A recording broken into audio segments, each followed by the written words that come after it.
Hello, hello. We'll let everyone join for a second before we'll get started.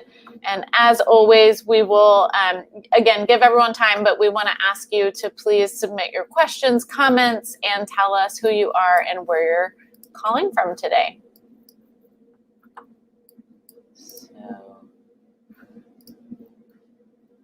Sorry, Chris, just pulling up all our stuff. It's all good. I love how you said where you're calling from. Like I know, you know what I meant. Like it's a radio show. Or like it's one of those like telethons. Yeah. Where are you calling from, Hey, we should do a telethon. Right. Chris, where are you joining from today? Right. And then they always had, like, on telethons, they always had the random like talent portion where it's somebody local that's like singing, and somebody has like a horse show or something randomly like spliced in. So just have a variety hour. So you never know what we'd get. So hi, Sarah, good to see you. We'll get started in just a minute. I always want to give everyone a few minutes to join. But please let us know who you are and where you are joining from today. We typically have users from all across the globe, so it's fun for Chris and I to see who's joining. Today is going to be a little bit unique. This is my first Live with Liz back, so I'm excited. I'm happy to be back. I missed you guys. I missed this community, and I'm really excited to be joined by my amazing co-host, Chris Tronson, who has been doing Chris's Corner that you guys have gotten to know over the last couple months if you didn't already know Chris and the amazing work that he does. So we have some exciting announcements just about the live stream, the future direction, and what we're thinking. So let's start, and we will get started with some disclaimers. So as always, remember that this is not intended for those that are in crisis. This is a educational series where we really want to share our personal experience. We want to share some professional feedback, but this is not and should not be used as a crisis hotline. If you're feeling unsafe or suicidal, please go to your local emergency room, call 911, or call the suicide prevention line that's listed below. If you are joining and you're wanting some specific treatment intervention for yourself, you're wanting some guidance and some really clear direction for your own diagnosis, we want you to find your own personal therapist. It's really important that this is something where we try to give general feedback that we think can be useful, but this isn't and should not and is not intended to ever replace therapy. You want to have an individual provider who can work through individual concerns, individual questions specifically with you, because treatment should be tailored on an individual level. A couple of updates. Registration is open, so please register for the 1 million Steps for OCD. This is our annual walk that we have every year, where it's an opportunity to get together with your local community and walk to raise awareness for OCD and mental health. You can find a local walk near you and register. It is free to register. You can go to iocdf.org/walk. Registration is also open for the online OCD conference. Our conference this year will take place in October, the 8th through the 10th. You can learn more and register at iocdf.org/conference. Let's talk for a second about the conference. And the conference is a place that Chris and I hold near and dear to our hearts for many different reasons. It's a place that we get to share and be a part of our own personal community, and is also a place that really impacted our lives in different ways. It is often and traditionally in person, but last year and this year's has been virtual. Next year we'll be back in person in Denver. I know I'm like so excited about it and can't wait to just see and connect and be with people in person. But Chris, share for a second about the conference and like what it means to you, so that people can who have never attended can understand the value in it. Yeah, my first conference, I believe it was 2003 in San Diego. It was around that time. And I just remember I was in the middle of my treatment and I didn't know where the treatment was going. And I remember sitting in a room and there was a girl next to me. She was from Long Beach, my hometown, and she was at the end of her treatment and she was talking about how much better she was getting. And I was just inspired for the conference. And that's the first time I saw you speak. And I remember seeing you speak, and you and I are the same age. And I just remember sitting there and thinking, like, here's somebody my age. Like, I so related to your story. Obviously, I always tell you my inspiration for advocacy, because I remember in that moment, I left thinking there was hope. And I remember we were driving back and I couldn't stay the second day just because my OCD was too bad at the time. But I remember like being in the car and thinking like, I can do this. And my mom crying. And she was like, I'm so glad we went. It's so inspirational. And then over the years, I mean, just seeing so many families and so many individuals with OCD come, get inspiration, and then leave having hope. And it is absolutely one of the best things people in our community can go to and to participate in. And it's, we did, a lot of us joined Chris this weekend for OCD SoCal's amazing and awesome conference that they had. And, you know, my talk, I know, Chris, I talked about full circle, but just hearing you say that, it is so for full circle still. I had a patient recently who was seeking treatment and interested in treatment now and willing to undergo it because they talked to you and they heard your story and it was inspiring and it put them at a place where they were willing to not just receive treatment, but believe that like treatment can work. And so, you know, we all know that it is so awesome how, you know, these experiences around advocacy can often be the ones that get us into treatment that are life-changing, but then also the journey to continue advocacy after that both of us are on can also just make such an impact. And I think IOCDF's community is actually really where that starts for almost everyone. Absolutely. And I'm going to figure out how we can get the keynote out other places. I think your story full circle was perfect. I mean, just talking about being a mother, director at the place that you got treatment from, obviously our relationship, because for me, it was first full circle speaking with you in a keynote, because back in 2003, seeing you speak gave me hope and inspired me to continue to push forward. So you're an amazing human being. I bawled like a baby, and thank you for everything. We all did. I sent the link to someone last night and they were like, I need your passcode. And I was like, well, let's figure out. And they were like, okay, well, Chris already has me crying and it just, your keynote just started. And I'm like, yeah, like it's, you know, because it's real. And I think like, that's one of the things I just want to say to everyone who's joining, and thank y'all for saying hi, and please let us know where you're joining from and any questions that you have for today. But I think, Chris, the real point of all the work that we do here is about it being authentic and about it being real, which in turn makes it relatable. Yeah. You know, for us, we're not here to sugarcoat and pretend like, oh, we had OCD and things are perfect. It's like, no, we still have our ups and downs, or we have other stuff that's going on, or things that we all navigate. And that's the journey of life, is that it's this like constant navigation and figuring it out. But we have a community to do that with. And our goal is that when you hear us or you join in this OCD community in these live spaces, that you can feel connected and that you also can get a sense of hope, but also a sense of support. Absolutely. And you get that community at the conference. I mean, I really, really hope everybody watching this goes in October, and then obviously goes back in person next year. But you get a sense of community. You walk out with people that have become lifelong friends, and you just know you're not alone. And I think for a lot of people, especially in underserved and rural areas, they may never have met another individual in person or virtually that has OCD. So to sit in a room with thousands, you know, virtually in this time, is absolutely inspiring, but it also just makes you feel okay.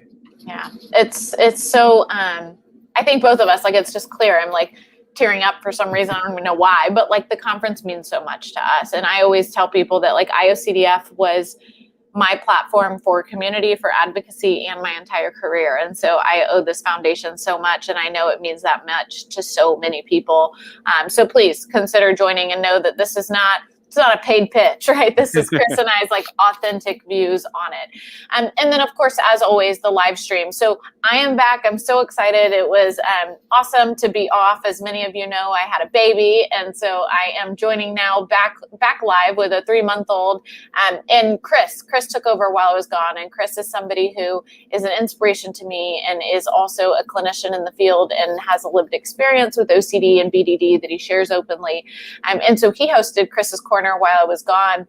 But we are, and really sat back and said, how can we like keep up the amazing work you're doing, Chris, but then also allow us to keep moving forward and be able to keep serving the community together. And so we thought no better way or, you know, opportunity than for this to be a shared space. So moving forward, we're so excited to announce that it is going to be a joint venture. So Lunch with Liz will now become shared. So it'll be lunch with Chris and Liz on some days, and then it'll be every other week. So it will either be the two of us, or it'll be myself or just Chris, sharing still from a client and a professional perspective, right? That is kind of what the lunch series are going to be. As many of you know, we also host the Just Ethans and the town halls, which have a different direction. They're more advocacy focused or bringing on a panel like the town halls. Ours are going to be more about covering certain topics and certain, you know, content areas from a professional and a personal perspective. So we are so excited. I know, Chris, I couldn't be more honored and excited to share the stage with someone like you. Well, thank you. Same. And I just am so excited. Obviously, we've been having back end meetings, and I'm just excited for people to see just the cohesiveness and just, it's all about community, answering your questions, getting professionals, people on here that can help, answering questions from therapists that want to go into this field because we know there needs to be more. But I just love our energy, our cohesiveness, and I'm super excited. Awesome. Me too. I'm so excited, and we're already getting questions. So for today's event, we have some questions that were submitted in advance, and we have some questions from the OCD SoCal conference this weekend, and then of course live questions. So Chris and I will do our best to get to all of them as quickly and as efficiently as we can. And please remember a couple things. So you can visit IOCDF.org/peace of mind. This is where we upload all of the live streams that are coming up, all of our scheduling, and this is where I always push you guys to go to submit questions. So this is where you can go to this landing page and submit questions or content areas that you want Chris, myself, Ethan, any of our advocates to focus on and to talk about. And so I certainly would encourage you after today's talk, if we didn't get to your questions, or if you're like, man, I really want them to expand on this area more, please submit it there. We take it into really, we put it in a high importance category where Chris and we take that, and that is truly feedback of how we develop the content and the seminars, moving forward. Today at 7 p.m. Eastern Time, there will be a live stream focused on anxiety in athletes. The topic today is discussing mental health with coaches and teammates. Tom Smalley, who's one of Chris and I's good friends and a lead advocate with us at IOCDF, will be hosting that series. So definitely check that out and make sure that you join Tom in his amazing work that he's doing around anxiety in athletes. All right, so let's hop in. So Chris, I'm going to start with the questions that I had first, and then we'll hop to the ones that you prepared, and we'll kind of do these together. And then for everybody joining, we will do our best to answer your questions live as well. You can put them in, I always go this way, but I have to go this way because the mirror image, but you can put them on the pane that you see in your right-hand side where it says comments. Just put your comments and we will do our best to get to them. So the first question is, what if you start to run out of exposures? So once you've done most of your hierarchy, do you practice old stuff or new stuff that pops up, and how do you navigate that? And I love this question because I think it's a really good question for us to be thinking about, because I hear this a lot, right? And I actually, like I was just talking about this earlier, is, well, how often do I have to do planned exposures when I'm in real life versus just exposures as they come up? And my feedback, Chris, I'd love to hear yours, is, it depends. So my real answer is that if I am noticing that I'm managing my symptoms pretty well, and I am not finding that like OCD is really interfering with my life, then doing exposures on the fly is perfect, right? As an opportunity comes up and you have a trigger, you lean into uncertainty and you commit to not ritualizing, and that's great. However, if I notice that I'm giving in more and that I'm doing some more rituals and I'm getting a little bit more stuck, to me, that's indication that I need to be doing some more planned exposures as well. So I may not be able to just do them on the fly because I find that I give into rituals, and I need to also do planned ones so that I can be willing when they're on the fly to just lean in and not engage in rituals. So that's kind of my first thought about exposures on the fly. As far as what to do if you run out of exposures, I don't think there's any such thing, right? Life is an exposure. Living and choosing our values and not letting OCD dictate life for us or make rules for us, that's an exposure. And so if you're saying like, hey, I don't have exposures to do because none of them are bothering me, awesome. Then go live your life. And as things pop up, address them, engage in them. But we don't have to make like, I have to do, 2 hours of exposures for the rest of my life. If we're functioning, the exposure in and of itself is just to function and to do things that come up. Chris, what are your thoughts? Yeah, I would say the thing is, it's funny, at the treatment center I work at, everybody comes to me to come up with creative exposures. And I think it's because I grew up poor, so I had to like play with one like action figure and make it 86. So I have this crazy kind of imagination. So there's always things you can do and be creative. But exactly what you said, I mean, once we get to a point where there isn't really any exposures, what I try to do is find an activity where they will be triggered that's part of their real life. So I know for me, when it came to contamination around animals, there was no more kind of like planned exposures we could do in the office in my treatment. So I volunteered at an animal shelter. Suddenly that opened up thousands of exposures I could have never created in the treatment space. So just like you were saying, once you get to that point where you feel like you're kind of at exposures, engage in an activity that's going to trigger you, whether it's a sport, going to a concert. I mean, it's COVID, you can't really, but the movie theaters, a concert, like something in real life where you know you'll be triggered. I've had clients volunteer at, at like a kindergarten or reading books to kids if they have POCD. Or I even had a client volunteer to do Santa one year at a mall and he had pedophilia OCD. So if you can put yourself in like an actual lived experience, you're going to be hit with exposures constantly, and it gives you an opportunity to really practice response prevention. Totally, right. And it's about being creative, it's about being on the fly, but again, remembering it's also about living your life, right? That to me is more important, and that's where those values and exposure opportunities will come up on their own that are going to be super meaningful. So the next question was ERP on the go, and this is something I talk a lot about. I actually run a group called ERP on the go here at the clinic. I ran it yesterday, and so a lot of people might wonder, what is this, and like, why does Liz talk a lot about it? And it's actually talking just about this, so it relates right back to this. But the point for me of ERP on the go is that we have to learn that ERP is something we can do in life. We can do in real time, right? I think sometimes we get this illusion, especially when we're in treatment, that like, okay, we have to stop and do ERP for 2 hours a day, or we have to make this list and have all this planned ERP. But really what it's about is how can we live and do ERP as things come up? And so the way I practice it with my patients is, okay, for the next ERP block, which here at our clinic is like a 2-hour block, I want you to choose 3 different exposures that you're going to do, and you're going to do kind of quickly. So you're going to commit that you do this exposure without rituals, you let anxiety subside a little bit, and then you go do the next one, do it again, then the next one, and then you start over. And the point of this is that what I want us to learn is that the choice to engage in ERP or the choice to ritualize is actually a really quick choice that's made in an instant.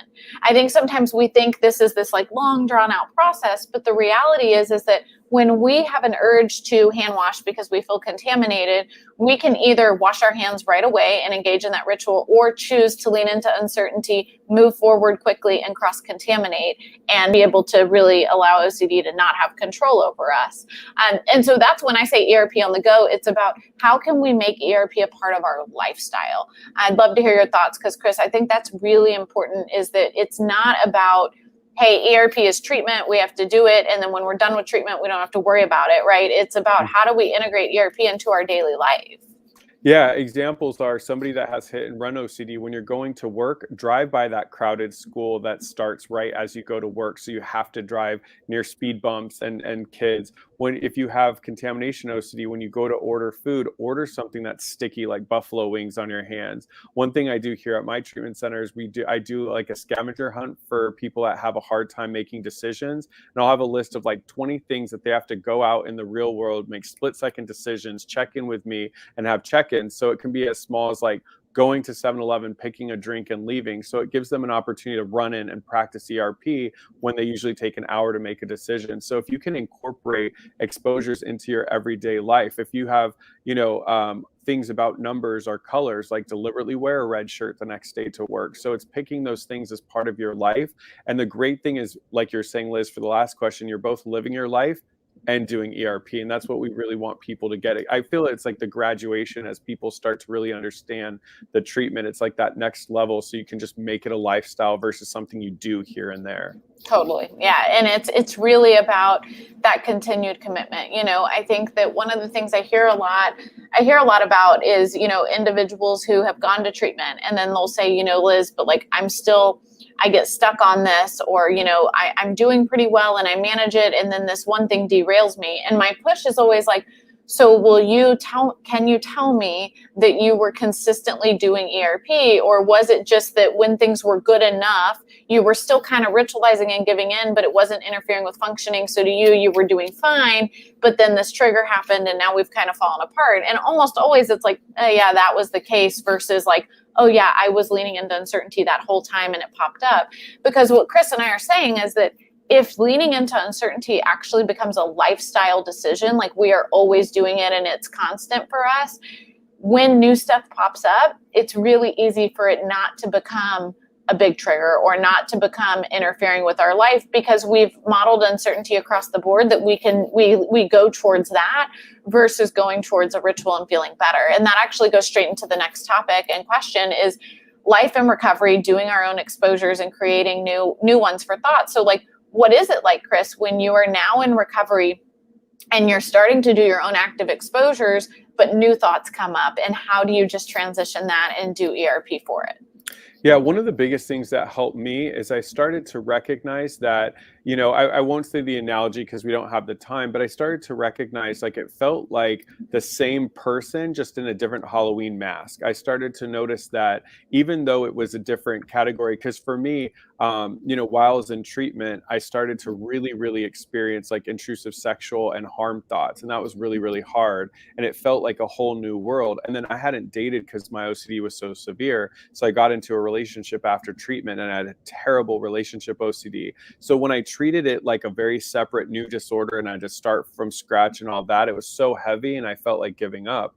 But when my therapist really explained, Chris, this is the same guy. He's just changing his accent. Like, stop being fooled by it. I used the same ERP that I had. Maybe the exposures had to kind of shape a little bit different to apply to the actual content of my intrusive thoughts. But ultimately, I saw it as the same thing that I saw it before.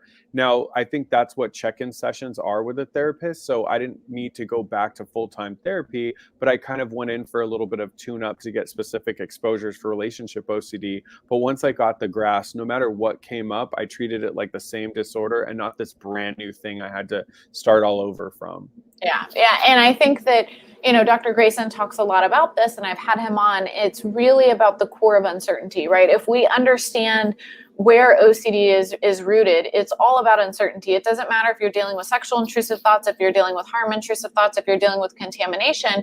And so, as Chris said, it's about kind of really conceptualizing and understanding that, yes, the mask might change, right? Or the accent might change, right? But the fears are the same, right? So it's the same person. It's just a little bit of a different way that we approach it. And I think that as we really start to think about life and recovery and creating new exposures, don't get too stressed about the exposures. Instead, commit to uncertainty, right? If at the end of the day, you're committing to uncertainty around any trigger, you're doing it right. Right. But if we're holding on a little bit, or we're trying to be a little bit sure, we're not fully committed, right? That's when we're letting OCD win. Amen. So the next topic I'm actually not going to get into, but I'll make a little announcement about. It's perinatal OCD. And so, as many of you know, I was on leave because I had a baby. So I now have a 3-month-old little Olivia, and it has been a journey. It's been amazing and rewarding in a million ways, but it's also been difficult and challenging and trying. There's been anxiety, there's been mom guilt and shame that I never experienced before, and all sorts of new transitions which have impacted my mental health, have impacted my relationship, have impacted my OCD.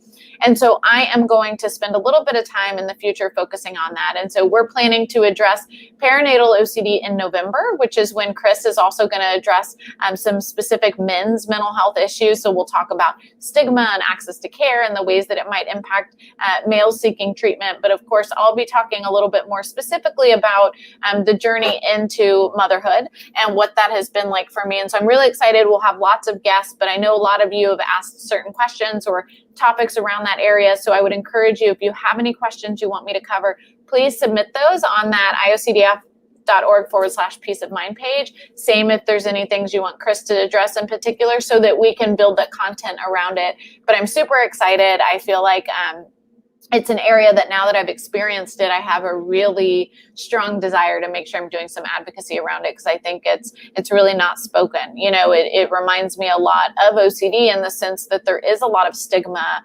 around feeling like, hey, I have this newborn baby, I'm supposed to be so happy, but I'm also struggling a little bit. And like, how do I balance that? And what does that look like? Next question actually kind of goes hand in hand. So advice for someone getting married in 2 weeks and having a lot of anxiety around the transition. First and foremost, that's normal, right? It's normal when we have these big life transitions for us to be anxious, for us to be nervous, whatever it might be, starting a new job, going off to college, which we'll talk about in just a second as well, getting married, having a baby, whatever's going on. It's normal to experience the anxiety. So I also want us to always acknowledge that. I think sometimes we over pathologize and we get really nervous about like any level of anxiety or any level of distress. And it's important to figure out like how we can say like, okay, like some of this makes sense and it's normal, but also how do I let it, or stop it from becoming detrimental, right? So when I have an issue at work I have to address, I don't like it. It gives me anxiety, right? It's like not something I like about my job, is having to address difficult situations. But that's different than OCD for me. However, it can turn into OCD. For a lot of you know, one of my big current OCD triggers still is harm OCD. Someone else, like I worry a lot about what if someone harms themselves. And that is a really big trigger for me and really anxiety provoking. So a situation at work, it can bring on normal anxiety, but then it can also bring on OCD. And I have to separate, like, when is this OCD that I need to address to not let OCD be making decisions for me, versus when is this kind of normal anxiety that I just have to navigate in life, right? That's going to happen. And so I would push you to help differentiate between the two. Like, where is it unhelpful anxiety? Where is it OCD? Let's address that with ERP. Let's address that with leaning into uncertainty, compared to where is this just normal anxiety that I have to navigate because I'm getting married, right? And that's exciting, but it's also anxiety provoking. Chris, I'd love you to take the next one. So advice on having OCD come with you during big life moments. So, you know, I'm assuming the question here, because we hear this a lot, is when OCD gets latched on to, like, things have to be perfect for me to be able to enjoy this experience. I have to have no OCD or no anxiety for me to be able to be present. How can you encourage somebody to, like, quit trying to do that and instead embrace having OCD with you during these moments? Yeah, I always tell clients that OCD would love for you to do nothing. You know, if you've ever seen the movie Groundhog's Day, that's OCD's favorite thing. Stay in your room, lay in your bed, and ruminate all day. That would be OCD's dream. So anytime you take these bold choices in your life, whether it's getting married, going off to college, buying your first home, any of those big life moments, OCD is going to get extremely loud because it's thinking that it's helping you. It's saying, oh, all this can go wrong, prep for it, etc. Liz made an incredible point. If you go into these events with an expectation of perfection, the second you have an intrusive thought, the second you cave into a compulsion, the OCD is all or nothing. You're going to feel like everything's fallen apart and it's ruined. So go in with that expectation. And in fact, if you can write a worry script, if you can do a deliberate exposure right at the beginning of it, expect OCD to be there. But the great thing is you have the tools when you're there. So don't let OCD get loud and frighten you. Go in with your tools. That's your armor. You really want to go in knowing that OCD is going to be there, but your relationship with OCD has changed with the thoughts and feelings. You don't have to cave in. You don't have to give in to the things that OCD is asking you to do. But I always tell people, account for that. That way, when you show up to your wedding and you have an intrusive thought that your husband's or your fiance is the wrong one, great. I expected that. I penciled that in. I knew it was going to be there. I'm not going to let that destroy my marriage. So, you know, the more that you expect and tolerate its presence, the better you're going to be. When you expect that 100% OCD-free experience, you're going to be sideswiped the second that you have a thought. And I want to talk for a second, Chris, because I love that. I love, like, great, I expected it. Thanks for being there. That, right? Like, kind of like acceptance and commitment therapy model as well, of like, okay, like, awesome. Thank you for sharing. Thank you, brain. But I also wanted to talk for a second, Chris, and have you touch on what it's like to make sure. So one of the things I've noticed sometimes in the advocate community, and I used to be in this place, so this is speaking from my own personal experience, where I accepted that life with OCD meant life that was always going to be a struggle, right? And I went through this, like, transition period of quite a few years of my life where I thought accepting my diagnosis meant that I needed to accept I would always be sick, I would always struggle, and that, like, life was always going to be really bad. And it took quite a while into adulthood and into OCD treatment before I learned that, like, yes, I have a diagnosis of OCD. Yes, I could always have a trigger and I can always have a bad day, but I don't have to accept some sort of, like, half-life. I don't have to accept suffering. I can actually fully function and live an amazing life despite my diagnosis. And I think that's really important. I'd love to hear your thoughts for us to talk about, is like, taking OCD with us doesn't mean we accept OCD and suffering, right? It's more just that, like, okay, and, like, yeah, we have OCD, but we can manage OCD and keep functioning. Absolutely. And what I love so much about ERP, I mean, ERP, if I had a tattoo, I don't, but I would, I'd put ERP on my forehead. What I love about it is, to me, it feels like my attack back to OCD. So for me, I'm sober. And I remember when I was going to my first nightclub. I mean, I know that doesn't feel like a big event when I say it out loud. It's not like a wedding, but for me, it was huge. Going back to a nightclub, being around alcohol, and OCD was like, you're going to get alcohol spilled on you. That's going to absorb in your skin. And then you're going to have to, lose your sobriety. And to me, it's more than just accepting, like, okay, that night's going to be really hard, because I thought, no, I went in there. I walked near the bar. I made sure that my friends that were drinking, I'd give them a hug. I made sure that, like, I leaned on the bar because I knew there was alcohol stickiness. Like, I went for it. And by attacking that, especially right out the gate, I started to feel empowered. And so to me, what ERP did is it started to make me feel bigger than the OCD. I don't want anybody watching this to think that you have to have a life of suffering. That is so far from the truth. The treatment is great. If you empower that, you're going to absolutely kick OCD's butt. So every those big life moments, I went in for the kill. I made sure that OCD got squashed right out the gate in the beginning of the experience. So by the time it was the heart and soul of it, I was in a good place. And one last thing I want to touch on, I always tell clients this: OCD is going to tell you those what ifs and everything that can go wrong. It is also okay to expect all the great thing that's going to come out of your wedding, the great things that's going to come out of having a baby. So don't fall into the trap of only focusing on the negative things OCD is talking about in an event, or you're going to lose track of why you wanted to get married or have a baby in the first place. Can you share a little bit about that, Chris, of like, how does somebody transition from the thoughts of like, okay, like how do we make sure accepting that, like I guess I'm saying, like, what is the difference in accepting uncertainty, but accepting that we're going to live a full life that's amazing, compared to, like, I'm going to accept uncertainty, which also means I'm just accepting I always have OCD and I'm going to struggle. Like, I still think that can be hard for a lot of us. And how did you get to that transition of like, okay, I was suffering, I got appropriate treatment, and now I'm thriving? Like, what did that look like? Yeah, the first thing is I played sports. And so when I was in treatment, we really acted like OCD was the captain of the other team. So one of the biggest things that helped me going from this person always attacked by this disorder is I got offensive. So I was no longer, towards the second half of my treatment and then beyond, I was no longer waiting for OCD to dictate what I was going to do as ERP that day. I sought it out. So I woke up and I wrote out all the different things that I needed to go do that day. And I deliberately put me in situations, like, out of fear of getting cancer. And I hated when houses were tented for termites. I thought that driving by the chemicals were going to get me sick. So I literally would leave in the morning and drive around town to find houses that were being tented. And I'd park outside, blast music, have the vents open, air. So when I started being on the offensive, I felt like I was empowered of my own treatment. And like we were saying earlier, once I started to get back into life, that's what's so important, to start to feel that full life. You got to get back into volunteering. You got to, go to a job you want, school, friends, dating, like all those things of full life.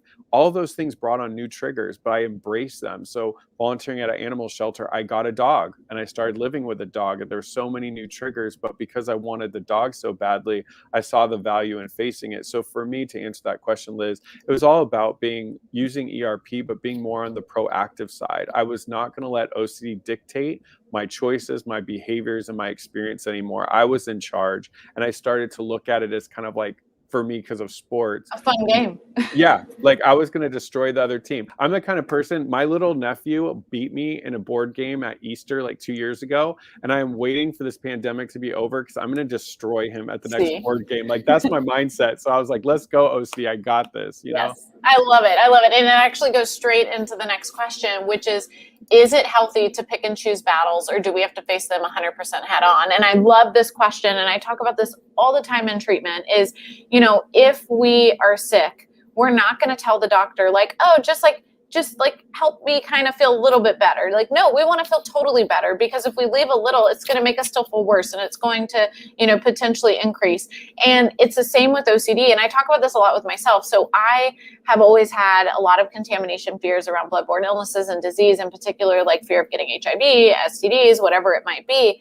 And I always could justify, Chris, like why I didn't need to do that level 10 exposure, right? Like, well, I don't need to go to the HIV clinic because like I don't work with HIV patients, and like that's not what I do for a living. I'm not like a doctor or something where I'm going to come into contact with this a lot, and there's just not really a need for it, until there was a need for it. That's what I always say. Like, there's always not a need for it, and we can justify it until there is a need, and we get to choose, is OCD going to make those choices for us? So for me, what happened is I'd always wanted to go on a mission trip. It was really important to me, but I found that when I finally decided I'm going to push myself and go on a mission trip, which was a huge exposure in general, I started looking up rates of HIV and disease and bloodborne illnesses of the places I was going to go, so that I could choose the location of my trip based on what felt safer.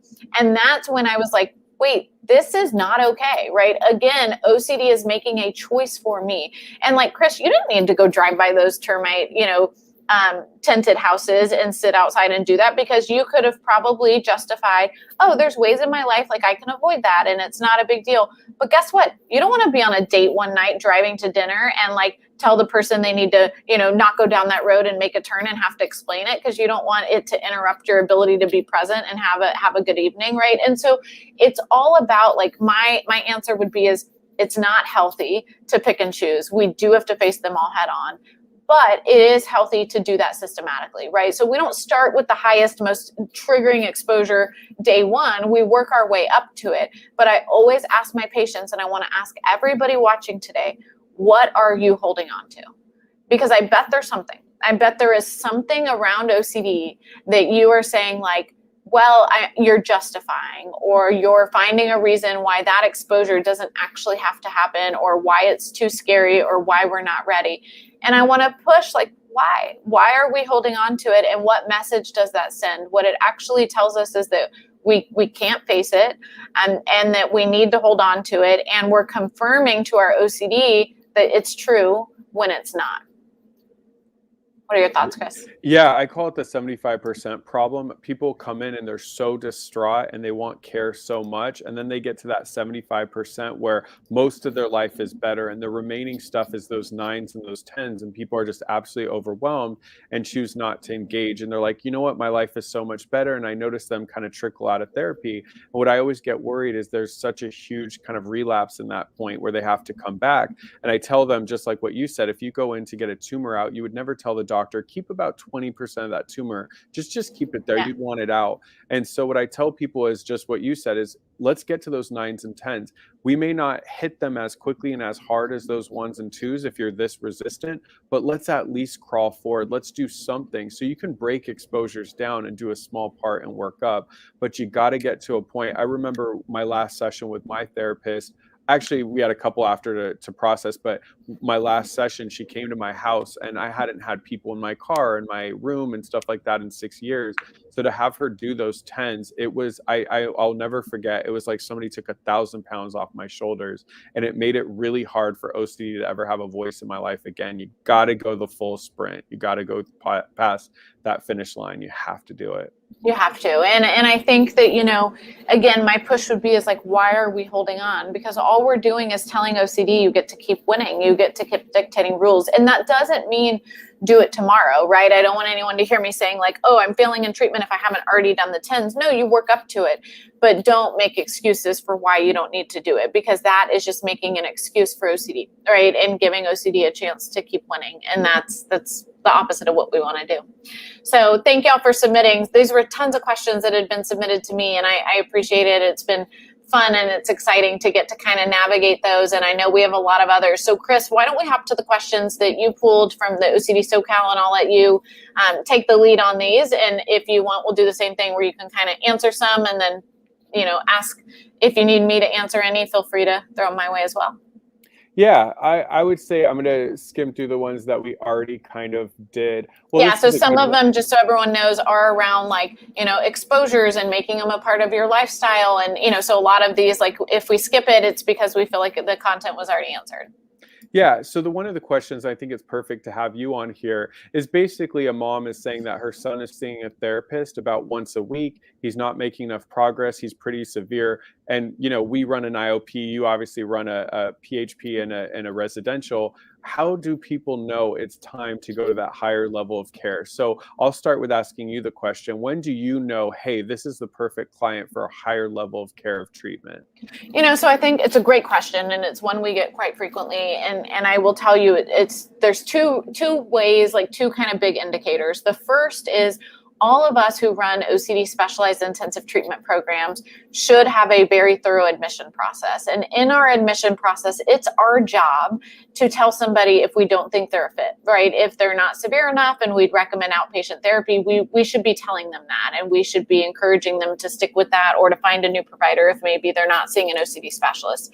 The second piece is, what is the OCD specialist saying, right? Is the OCD specialist saying, I think they need more? And that's really indicative as well, because your provider, Chris, as an outpatient provider, you can share, like, you should be saying, hey, like, I want to help you and work with you, but I think you need more than what I can offer. And so it's really about us navigating both domains and saying, okay, what is their current outpatient provider saying? What is the clinic saying that they would be doing the admission process? The third piece I'll throw in is, you're a mom, you're their advocate, and you have a mom's intuition that trumps anything we can tell you. Moms typically know best, right? If you are seeing like they are trying and they have a good rapport with this clinician, and this clinician is ERP specialized and OCD focused, but they're not making progress, good for you for being able to say, like, this doesn't, I feel like they probably need more. I have never heard of a parent saying, or I've never heard of a parent say, we did too much treatment, or, I wish we wouldn't have done that, gone that extra route. But I've heard a lot of people say, I wish we would have done more sooner, or I wish we would have gone to therapy sooner. And so if you're already questioning it, it's probably an indication that it's not working, at least not at the current level. Maybe you ask the therapist. And if you haven't had a conversation with them, hear that as my first step. Like, you should be telling them, hey, I'm worried this isn't enough. What do you think? Because sometimes they might be able to do 2 days a week, 3 days a week, and be able to see, is this something that we can do before we move to a residential program? The second piece I want to say quickly is that if you have a loved one or child suffering that needs a residential, or you think they might need a residential, call now and start the process. Most of all the residential programs, especially for children and adolescents, have a pretty extensive wait right now. And I always tell people, like, hear me saying this, get them on the wait list now. It is okay if they were to get approved to say, we don't need it anymore. That's great. But it is a lot harder when you know they need it if you didn't start that process sooner, and now they're at the bottom of that wait. Absolutely. The only thing I have to add is, I know as a therapist, when patient, if I feel like I'm putting a Band-Aid on a crack in a dam, it's time for at least an intensive outpatient, if not more. Especially if the individual isn't able to take care of themselves, they're not able to cook for themselves, shower, take care of those daily items. It is time for higher level care, particularly residential. The next question, I like this one. I'm in a support group and I only feel comfortable talking about my contamination OCD. How do I open up to the rest of the group about my sexual intrusive thoughts? I wanted to start with this because, or if I could start with this, because I remember even in my advocacy, when I was sharing my story, I would only share the parts of my story that didn't include the intrusive thoughts. And I remember when I finally decided that I was going to open up about some of my intrusive thoughts, I was speaking at a conference, one of the IOCDF conferences, I believe it was in Minneapolis, Minnesota, and my mom was in the audience. And I remember opening up about some of the sexual intrusive thoughts I had around family members. And, my mom understands OCD, and she was pretty shocked. And we talked a little bit afterwards, but it was one of the hardest things to do. I would just say to you as a person, everybody in that group is going to understand OCD. They're all going to come from a place, even if they haven't dealt with those thoughts themselves, of understanding. And what it did for me, the more I opened up about it, is it stopped making it feel like it was me, and it helped kind of like separate those thoughts from myself. And when I was able to talk about my sexual intrusive thoughts the same way I talked about my checking, or the same way I talked about my contamination, they started to take away that like taboo-ness of it, and I started to identify it as OCD, and it actually made it easier to challenge and to face. 100%. All right, I'm going to throw this one to you. This keynote was so inspirational. Everybody was amazing. How do I go about sharing my story when I'm better? I don't want to share it on a large scale, but maybe to friends and family and people that I care about. You know, it's a great question, and I love it because I think that it emphasizes the fact that advocacy doesn't have to be what Chris and I do. And I yell this so much because I think a lot of people think advocacy means that I go from struggling and not talking to anyone about it to like sharing my story all over Google, right? And it doesn't. Like, advocacy is talking to one person. It can be a loved one, it can be a teacher, it can be a friend, it doesn't matter, right? You are advocating when you're educating, when you're talking, when you're sharing. It can be writing a blog anonymously, right? It doesn't matter. And so what I want to push you is, what level are you comfortable advocating? And I always say start slowly and build up, because once you go put something online, you can't take it back, and you have to be ready to kind of do even more advocacy or what might come next. And so I think it's perfect, right? You start with family, you start with friends, you start with education, and you see like, what are the things I love? Do I love talking to people about it in small settings? Do I love talking about it on a bigger platform? Do I love writing blog posts about it or writing about it? Because that's also therapeutic for me. And I want to be able to, you know, do that in a way that makes sense. Like, what works for you, and know that the way you do it is and should be individualized. Yeah. I'm going to drop the mic on that one. You said it perfectly. The next question, I really like this one because I think it's so true. The question is, I am good at stopping my physical rituals, but have a hard time stopping obsessing all day. Help. You know, what I want to address is, I think that's one of the biggest things I see from a client who's seen a therapist that isn't really specializes in OCD, but does enough treatment with OCD. They're really good at helping the person stop with those outward physical rituals, but they completely miss the mental component of OCD treatment. So what we want to remember, what I always tell clients, is the initial intrusive thought. Let's say you had a thought at 8:30 a.m. as you're driving to work that you were going to hit somebody with your car. If 5 p.m. you're still focused on that same initial obsession, you're no longer really obsessing anymore. Now you're doing mental rituals. It could be trying to replay the event. It could try to make the feeling, you know, make you feel good from having the thought. It could be, you know, rumination. It could be trying to replace with a good thought, etc. And so just like we give into physical compulsions, we want to make sure we're not giving into those mental compulsions. So just like Liz was saying earlier on in this broadcast, it's all about living with uncertainty. So if you're spending all that time in your head ruminating, it's because you're trying to find an answer or clarity or solve a problem. But the research is very clear that with people with OCD, the more that we try to ruminate and check things in our head, the less confident we become with those memories and the more confusion we have. Now you're spending more and more time in your head. So we really have to take a more passive approach when our brain's asking us to do that, and say, hey, you know, I'm going to kind of walk away and just kind of let it be. And I'm not going to get that certainty about if I hit somebody at 8:30 this morning, and I'm going to have to tolerate that uncertainty. So definitely make sure that you're attacking those mental compulsions the same way you would a physical one. 100%. Couldn't agree more. Yeah. I'll throw this question to you. So as a therapist, I was trained to really support and validate my clients' feelings. After this conference, I feel like everything I learned in my training as an OCD therapist, I do the complete opposite. Was that hard for the therapists on the panel to transition from what they learned in grad school? Sorry, can you repeat the question? Yeah, of course.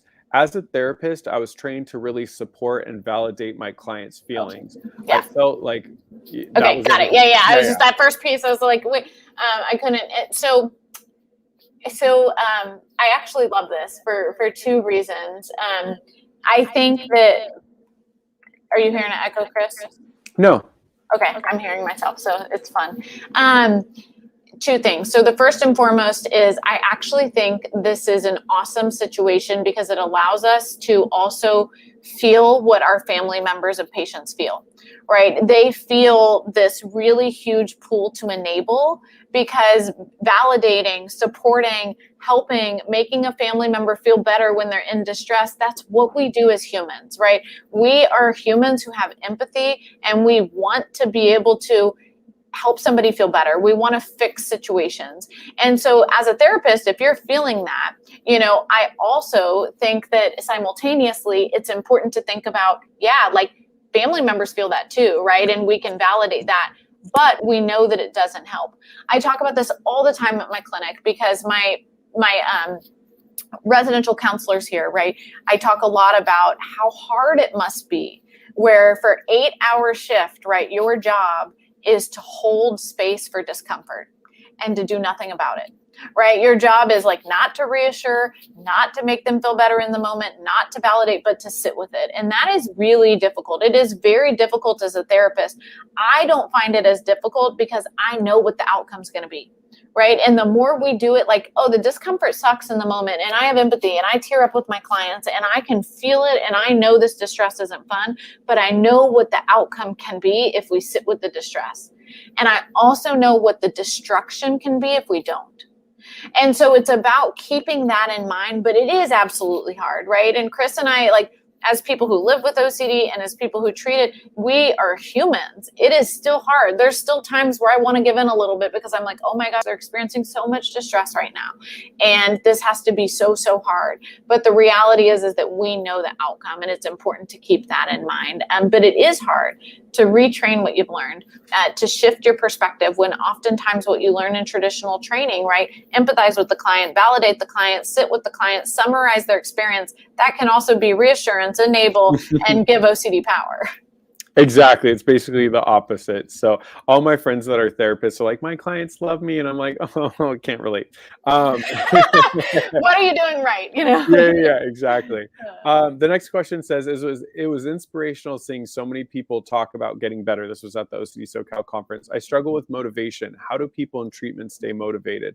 I'll come from a lived experience on this one. I know for me, I mean, my treatment was about 2 years, like the more like intensive part of my treatment. And obviously you do, self-care and continue with exposure therapy and become your own therapist afterwards.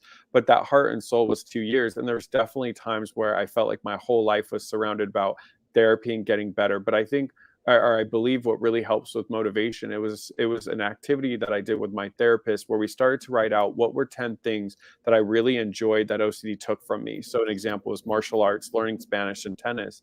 And then we created a list of 25 items I was curious about and wanted to get into. So, there was a bunch of different stuff. I wanted to learn woodworking, and I wanted to own a pet and all those things.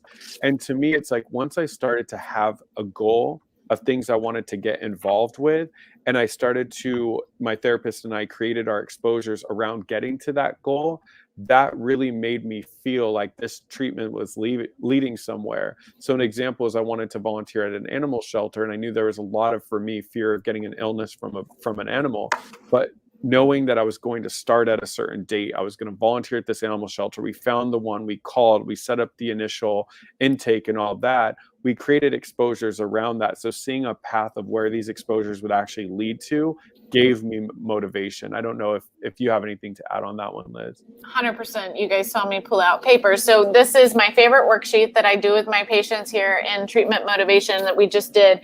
And it is exactly what Chris just talked about. So I always start at the top with creating a greater good statement, right? And this is, what are the things that OCD took away that you are committed to getting back, right? So I want to fight my OCD so that I can do martial arts, learn Spanish again and be around family and friends, whatever it might be. And then I have us identify our short-term goals and our long-term goals around this greater good, right? So maybe short-term, you want to be able to take a martial arts class again, and maybe long-term, you're going to teach it, right? Who knows what it would be. Then I ask you to identify what are the ways OCD interferes with these goals, and what are the 10 main OCD symptoms you need to address, because if you don't address them, those goals aren't going to be achievable.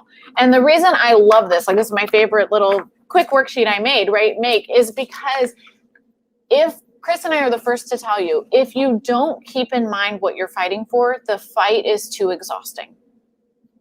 You have to keep those greater good goals in mind and in our forefront of like, this is why we're doing this work. This is why we're willing to feel uncomfortable, to experience anxiety, because this is what we're fighting for.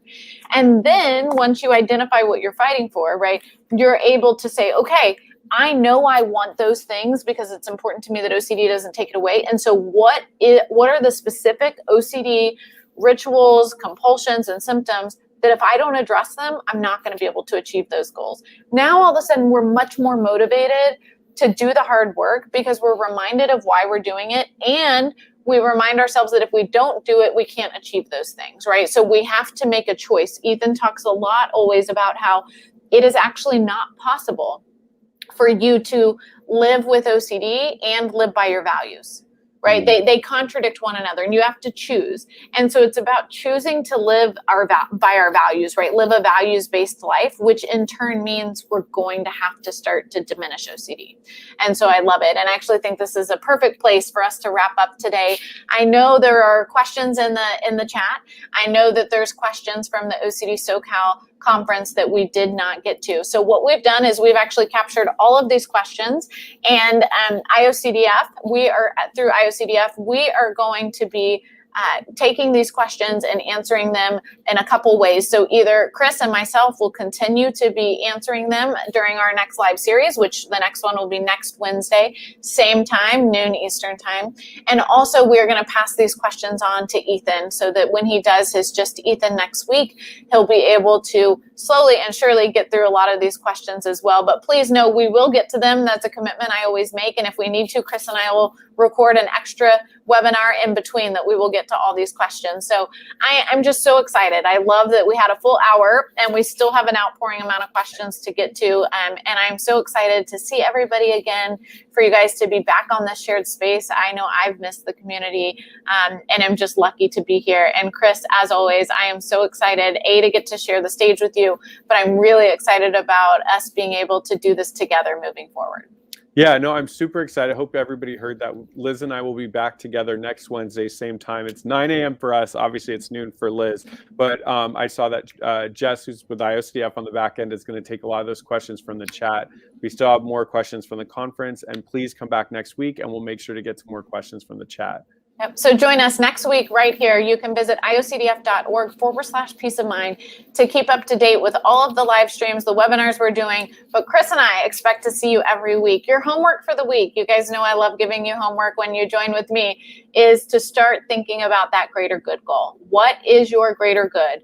What are the things that you are fighting for and the things that you deserve to get back and for OCD not to be able to have control over?